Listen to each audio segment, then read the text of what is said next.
Мы находимся на закрытии кинофестиваля «Золотой клык». Это первая и единственная премия в мире, оценивающая работу животных киноактеров. И сегодня мы узнаем имена лучших.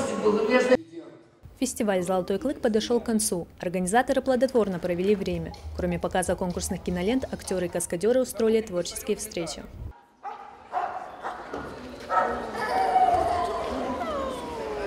Единственный наш фестиваль, он вот сама по себе работа его заключается еще из встреч, которые у нас были. А мы встречались, мы ездили в детские дома, мы ездили в художественную школу, в театр, мы встречались со студентами города и так далее, и так далее.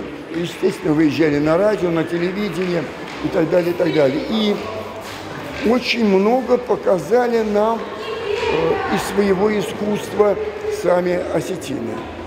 Я, например, на открытии увидел ансамбль «Дети гор». Ну, это просто класс. Мы как гости и как участники получили огромное удовольствие. За вклад в детское кино статуэтку получил киножурнал «Ералаш», художественный руководитель Борис Грачевский. Лучший зарубежный фильм «Боевой конь», режиссер Стивен Спилберг. В номинации «Четвероногий актер» призером стал Боров по кличке Мальчик, снявшийся в картине «Олимпийская деревня». Лучшим фильмом была признана кинолента «Все включено». Сава только что стал лауреатом 6-го кинофестиваля «Золотой клык». Вот. До этого он был лауреатом кинофестиваля «Донбайское эхо». И теперь ему прибавится еще прибавка, помимо Сава Донбайский, Сава Осетинский. Самое главное, очень нравятся дети.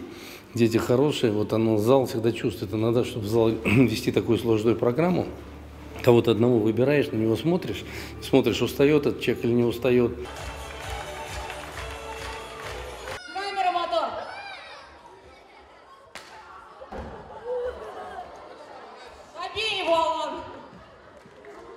Со зверьми очень трудно рядом находиться, потому что они тебя всегда переигрывают, и все внимание идет на них, и как-то на нас, актеров, уже двуногих, меньше внимания обращают. Но я думаю, что это хороший фестиваль, он добрый, во-первых. Он радость принес и детям, потому что были по детским домам, ездили.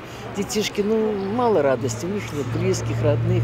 Конечно, для них вот эти вот животные дали какое-то им тепло, они что-то почувствовали. Для них это был праздник. Это самое главное. 6-й по счету кинофестиваль «Золотой клык» подошел к концу. Победители определены. Зрители получили массу положительных эмоций. Мы надеемся, что Осетия еще не раз примет у себя подобных гостей.